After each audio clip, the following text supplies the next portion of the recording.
Okay, so picture this. A building so sacred that it supposedly holds actual hairs from the Buddha. And on top of that, it's covered in, well, tons of real gold. It's not a fantasy, it's real. Today, we're driving into the Shwedagon Pagoda in Yangon, Myanmar.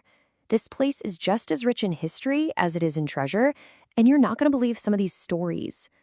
You're not the only one who'd be blown away by it. Way back in 1889, the writer Rudyard Kipling saw it for the first time, and he was just stunned. He called it a golden mystery, a beautiful winking wonder. I mean, how poetic is that? And honestly, that feeling of pure awe, it hasn't changed a bit over the centuries. So yeah, what is it about this winking wonder that makes it so incredibly important? Well, let's get into its massive scale and what it really means. We're not just talking about a building here. This is pretty much the spiritual heart of the whole country. All right, let's just run through some of the jaw-dropping facts. First off, for Burmese Buddhists, this is the most sacred spot, period. And get this, it's believed to have relics from not just one, but 4 different Buddhas. It's also huge, standing 112 meters tall. In fact, it's so important to the city that there's an actual law that says no other building in Yangon can be taller. It has to dominate the skyline. That's how you know it's truly the golden jewel of the city. Okay, but to really get the Shwedagon, we've got to go way back. We're talking about its origin story, a legend that, if true, connects this place directly to the Buddha himself. So, the legend goes like this. It's about 2,500 years ago. 2 merchant brothers, Tapusa and Balika, actually meet the Buddha right after he's achieved enlightenment. They become his very first followers who aren't monks, and as a gift, a truly incredible gift, he gives them 8 strands of his hair. So what do? They take these unbelievably precious relics back home to their king in what's now Yangon. And the king, well, he understands the significance. He builds a stupa right there on Singatura Hill to protect them, and that's the very beginning of the pagoda we see today. Just stop and think about that for a second. The sheer weight of that legend. I mean, if it's true, it means the Shwedagon was founded while the Buddha was still alive.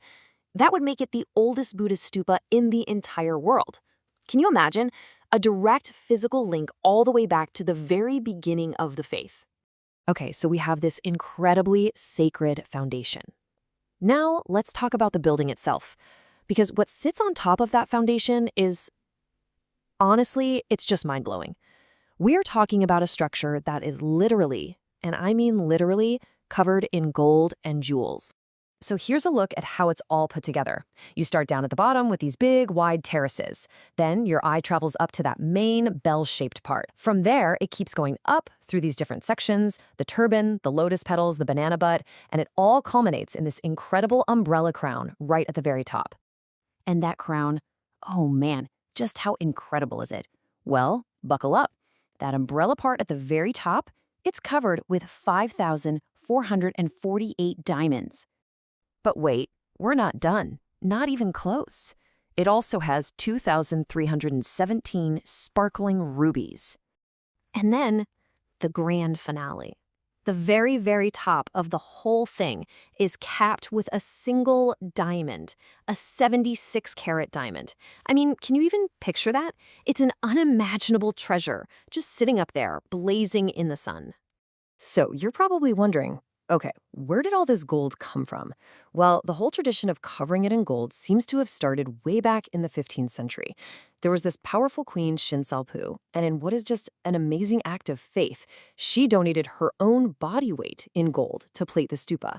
That incredible act started a tradition that's been carried on by everyone from kings to commoners ever since. But, the pagoda story isn't all just about peaceful devotion and treasure. All that wealth, plus its strategic location on a hill, well, that also made it a prime target when conflict came. And this image right here, from 1825, really captures the beginning of that more turbulent time. You see those British officers there in the foreground?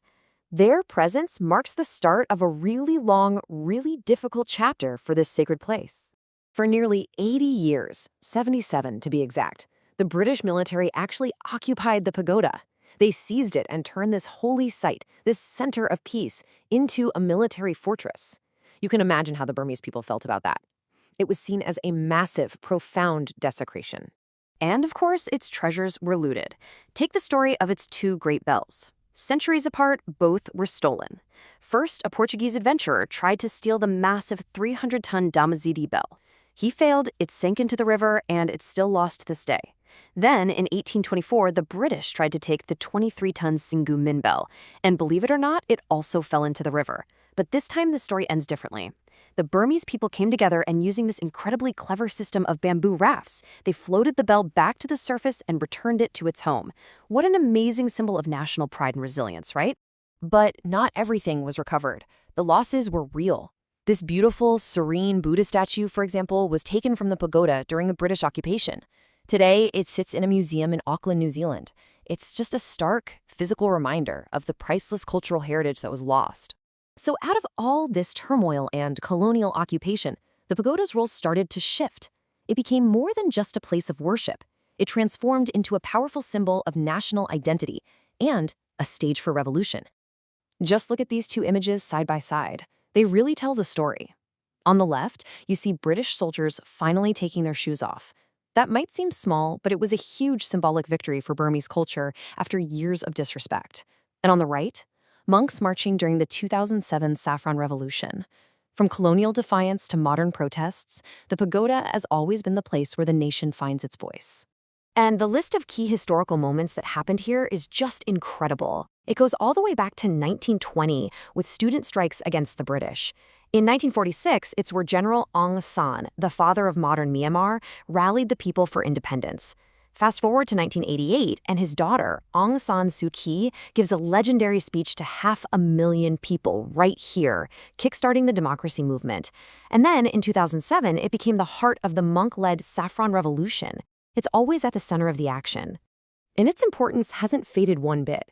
Even in recent history, it's a place of global significance. Here you can see U.S. President Barack Obama taking part in a traditional blessing ritual. It's a perfect image, really, blending these ancient traditions with modern 21st century diplomacy. So when you put it all together, you see that the Shwedagon really has this dual identity.